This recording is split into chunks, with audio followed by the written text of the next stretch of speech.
আসসালামু আলাইকুম প্রিয় শিক্ষার্থীরা, আশা করি তোমরা সবাই ভালো আছো। আজ তোমাদের নতুন একটা ভিডিও নিয়ে হাজির হয়েছি, সেটা হচ্ছে কিভাবে নতুন ভাবে উপবৃত্তি আপডেট করবা। এবং তোমরা জানো যে অবশ্যই উপবৃত্তির কিন্তু সময় বৃদ্ধি করেছে। তো সেই বিষয়টা নিয়ে কথা বলবো, ফার্স্ট টু লাস্ট পর্যন্ত ভিডিওটা দেখবা। আর যারা নতুন রয়েছে, কারণ আমি তোমাদের শিক্ষা সংক্রান্ত যে কোনো তথ্যগুলো সবার আগে চেষ্টা করি আপডেট দেওয়ার জন্য, সেক্ষেত্রে অবশ্যই আমার ইউটিউব চ্যানেলটা সাবস্ক্রাইব করবা, লাইক কমেন্টস আর শেয়ার করে দিবা। তো চলো তাহলে আমি সেই বিষয় নিয়ে কথা বলি। কারণ তোমরা অনেকে উপবৃত্তির তথ্য আপডেট করতে পারো নাই কেন? সমস্যা হচ্ছে সিম এবং নগদ অ্যাকাউন্টের যে সমস্যাটা ছিল, এটা কিন্তু সরকার যে তুলে ফেলছে। মানে উপবৃত্তি যে মন্ত্রণালয়, যে প্রধানমন্ত্রী শিক্ষা সহায়তা ট্রাস্ট, এই যে প্রধানমন্ত্রী শিক্ষা সহায়তা ট্রাস্ট যে মন্ত্রণালয় রয়েছে, সেই মন্ত্রণালয় থেকে কিন্তু একটা বিজ্ঞপ্তি দিয়েছে, তোমাদের যাদের সিম এবং নগদ অ্যাকাউন্টের সমস্যার কারণে উপবৃত্তি আপডেট করতে পারো নাই, তাদের কিন্তু নতুন ভাবে কিন্তু এখন আপডেট করতে পারবা। চলো সেই বিষয় নিয়ে আমরা কথা বলি।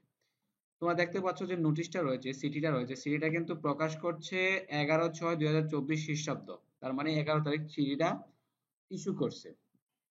বিষয় হচ্ছে কি, দেখো, বিষয় হচ্ছে প্রধানমন্ত্রী শিক্ষা সহায়তা ট্রাস্টের আওতায় বাস্তবায়নাধীন সমন্বিত উপবৃত্তি কর্মসূচি ষষ্ঠ থেকে দ্বাদশ ও সমমান শ্রেণীর উপবৃত্তিপ্রাপ্ত শিক্ষার্থীদের অনলাইন ব্যাংক হিসাব ও নগদ অ্যাকাউন্ট ব্যতীত অন্যান্য মোবাইল ব্যাংকিং অ্যাকাউন্ট সমূহ নগদ রূপান্তর করার সময় বৃদ্ধিকরণ প্রসঙ্গে। আসলে অনেকে ডিগ্রি যারা পড়তেছো বা অনার্সে যারা পড়তেছো, তাদের কিন্তু কোনো পরিবর্তন করতে হবে না, শুধু হচ্ছে ষষ্ঠ থেকে দ্বাদশ শ্রেণী, তাদের কিন্তু উপবৃত্তির তথ্যগুলো আপডেট করতে হবে। কাদের করবা? যাদের যখন উপবৃত্তির সময় বিকাশ দিয়েছো, শিওর ক্যাশ, এম ক্যাশ, তারা কিন্তু রূপান্তর করে নগদে আসতে হবে। আর শুরুতে যারা ব্যাংক হিসাব দিয়েছো, তাদের কিন্তু কোনো পরিবর্তন করতে হবে না। চলো তাহলে আমরা দেখে নেই। দেখো, তোমাদের 3বার কিন্তু সুযোগ দিয়েছে, এটাই কিন্তু লাস্ট সুযোগ। তোমাদের উপবৃত্তির আপডেটটা এটাই কিন্তু লাস্ট সুযোগ, এবং এই সুযোগটা কিন্তু একদম ইজি, একদম সহজভাবে কিন্তু তুমি এখন উপবৃত্তির তথ্য আপডেট করতে পারবা। দেখো, প্রথম যে তারিখটা দিয়েছে সেটা হচ্ছে 18/4/2024 তারিখ। পরবর্তী যে 8/5/2024, আর লাস্ট যেটা দিয়েছিল 27/5/2024 তারিখ পর্যন্ত কিন্তু সময় বৃদ্ধি ছিল। এটা কিন্তু চতুর্থ বার। এই সময়ের ভিতরে যারা করবা না, তারা কিন্তু পরবর্তীতে আর করতে পারবা না। আর যারা করবা, অবশ্যই তোমরা কিন্তু জুলাই থেকে কিন্তু টাকা পেয়ে যাবে অলরেডি। যারা নতুন রয়েছে ষষ্ঠ শ্রেণীর এবং যারা পুরাতন রয়েছে, তারাও কিন্তু এই উপবৃত্তির টাকাটা সহজে পেয়ে যাবা। সেই ক্ষেত্রে তোমরা দ্রুত আপডেট করে নাও। তাহলে আমি তোমাকে দেখাচ্ছি যে আসলে সময়টা কত। তোমরা দেখতে পাচ্ছ এখানে অগ্রগতি বিবেচনায় শিক্ষা প্রতিষ্ঠান পর্যায় হতে উপবৃত্তি প্রাপ্ত শিক্ষার্থীদের তথ্য আপডেট করার সময়সীমা আগামী 27/6/2000 তারিখ পর্যন্ত বৃদ্ধি করা হলো। তার মানে হচ্ছে এই জুনের 27 তারিখ পর্যন্ত কিন্তু আপডেট করতে পারবা। আর আমি আশা করি তোমরা যারা সমস্যার কারণে আপডেট করতে পারো নাই, তোমরা কিন্তু ওই সমস্যা নাই, নতুন যে সমস্যা রয়েছে, নতুন যে আপডেটের তথ্য দিয়েছে, এই নতুন সিস্টেমে তোমরা খুব সহজে কিন্তু উপবৃত্তিটা আপডেট করতে পারবা। আর উপজেলা যারা, এটা হচ্ছে স্কুল পর্যায়ে, স্কুল পর্যায়ে 27/6/2024 তারিখ পর্যন্ত। আর উপজেলা পর্যায়ে আমাদের প্রত্যেকটা স্কুল কিন্তু এই উপবৃত্তির তথ্যগুলো কিন্তু আমরা উপজেলা জমা দেই। ঠিক আছে, এই উপজেলা জমা দেওয়ার শেষ তারিখ হচ্ছে 30/6/2024 খ্রিস্টাব্দ তারিখ পর্যন্ত। তার মানে যেসব শিক্ষার্থী রয়েছে তোমাদের হচ্ছে 27/6/2024 তারিখ, তার মানে হচ্ছে জুনের 27 তারিখ পর্যন্ত, এই সময়ের ভিতরে তোমরা কিন্তু উপবৃত্তির তথ্যগুলো আপডেট করতে হবে। আর যদি না করো, আর পাবা না টাকাটা। সেই ক্ষেত্রে যেহেতু নতুন নিয়ম করেছে, খুব সহজে কিন্তু উপবৃত্তির তথ্যগুলো আপডেট করতে পারবা। তাহলে চলো কিভাবে তোমরা আপডেট করবা সেই বিষয়ে নিয়ে একটু কথা বলি।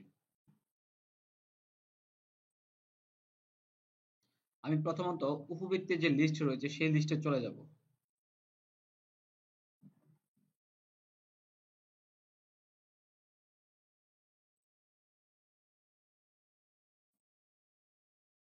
আমি চলে আসছি উপবৃত্তির তথ্যতে, এইচএসপি। আচ্ছা, তোমরা দেখতেই পাচ্ছ উপবৃত্তি প্রাপ্ত শিক্ষার্থী, এখানে দেখো লেখা আছে মোবাইল ব্যাংক তথ্য আপডেট। এই মোবাইল ব্যাংক তথ্য আপডেটে যাওয়ার পরে এখান থেকে কিন্তু খুব সহজে তোমাদের যে শিক্ষার্থী রয়েছে রেজিস্ট্রেশন নাম্বারটা, তোমাদের জন্ম নিবন্ধন রয়েছে, এখানে যে ব্যক্তিগত নাম্বারটা রয়েছে সেটা লিখে কিন্তু খুঁজুন অপশন দিলে কিন্তু তোমার ডিটেলস গুলা চলে আসবে। আর নতুন যে আপডেট করছে নতুন নিয়মটা, সে নিয়মটা দেখো, তোমরা উপরে যে লাল অংশে কিন্তু একটা লেখা যাচ্ছে, তোমরা হয়তো ভিডিওতে দেখতে পাচ্ছ, এটাই কিন্তু নতুন করে দিয়েছে। আমি প্রথম থেকে লেখাটা পড়ি, তোমরা একটু মনোযোগ সহকারে শোনো কি লেখছে।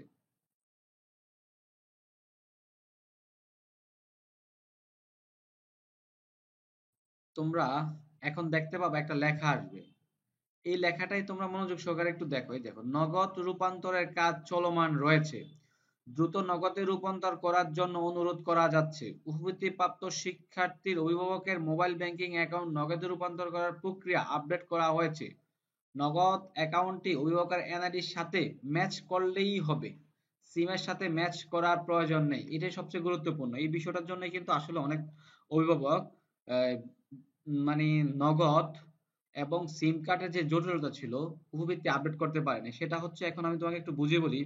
বিষয়টা হচ্ছে, মনে করো তোমার মা সিমটা ব্যবহার করে, কিন্তু সিমটা কার নামে রেজিস্ট্রেশন ছিল এটা কিন্তু উনি জানে না, কিন্তু তোমার মা তোমার মায়ের নগদ অ্যাকাউন্ট কিন্তু তোমার মায়ের এনআইডি কার্ড দিয়ে ওপেন করেছে। সেই ক্ষেত্রে কিন্তু এখন আর সিম কার নামে রেজিস্ট্রেশন আছে এটা কিন্তু এখন আর প্রয়োজন নেই, শুধু নগদ অ্যাকাউন্টটা কার নামে রেজিস্ট্রেশন করা এটা হলেই হবে। তোমার বাবার নামে যদি নগদ অ্যাকাউন্ট রেজিস্ট্রেশন করা থাকে তাহলে তুমি করে ফেলতে পারো খুব সহজে, সমস্যা হবে না। মার নামে যদি নগদ খোলা থাকে তাহলে করতে পারবে, কোনো সমস্যা না। এখন সিম কার নামে রেজিস্ট্রেশন এই তথ্যগুলো আর ভেরিফাই করতে হবে না। তাহলে যে শিক্ষার্থীরা এখনো করো নাই, এরাই কিন্তু শেষ সময়, কারণ এর চতুর্থবার কিন্তু সুযোগ দিয়েছি। এই সময়ের ভিতরে যদি না করতে পারো তাহলে পরবর্তীতে কিন্তু আর করতে পারবো না, কারণ অলরেডি জুলাই থেকে কিন্তু তোমরা উপবৃত্তির টাকাগুলো পেয়ে যাবা। তাহলে দ্রুত এখনই সময়, 27 তারিখের আগ পর্যন্ত, এর ভিতরে তোমাদের স্কুল কর্তৃপক্ষের যিনি কম্পিউটারের কাজ করেন ওনার সাথে যোগাযোগ করে তোমরা তথ্যগুলো আপডেট করে নাও, তাহলে তোমরা জুলাইয়ে কিন্তু টাকাটা পেয়ে যাবা। তো সরকারি টাকা কেন পাবা না? আমার প্রশ্ন হচ্ছে, কেন পাবা না? কারণ এখন যেহেতু তোমাদের শিথিল করে দিয়েছে, যে যার নামে নগদ অ্যাকাউন্ট আছে ওনার এনআইডি কার্ডটা নিয়ে আসলেই হবে। ঠিক আছে, সাথে তোমার মায়ের এনআইডি কার্ডটা নিয়ে আসবা, বাবার এনআইডি কার্ডটা। মনে করো তোমার বোনের নামে নগদ খুলছো, হ্যাঁ, সিমটা যার নামে হোক সমস্যা নেই, তোমার বোনের এনআইডি কার্ড, বাবার এনআইডি কার্ড, মায়ের এনআইডি কার্ড আর তোমার জন্ম নিবন্ধনটা নিয়ে স্কুল কর্তৃপক্ষের সাথে যোগাযোগ করবা, দেখবা উনি সবকিছু করে দিবে এবং জুলাইয়ের ভিতরে টাকাটা পেয়ে যাবা। তো শিক্ষার্থীরা যারা নতুন রয়েছে অবশ্যই আমার ইউটিউব চ্যানেলটা সাবস্ক্রাইব করে রাখবা, কারণ আমি তোমাদের শিক্ষা সংক্রান্ত যেগুলো তথ্যগুলো কিন্তু সবার আগে চেষ্টা করি আপলোড করার জন্য। এরপরে যদি কারো বুঝতে সমস্যা হয় অবশ্যই কমেন্টস করবা, আমি তোমাদের কমেন্টসের উত্তর দিয়ে দিব। তো শিক্ষার্থীরা ভালো থাকবা, আজকের জন্য খোদা হাফেজ।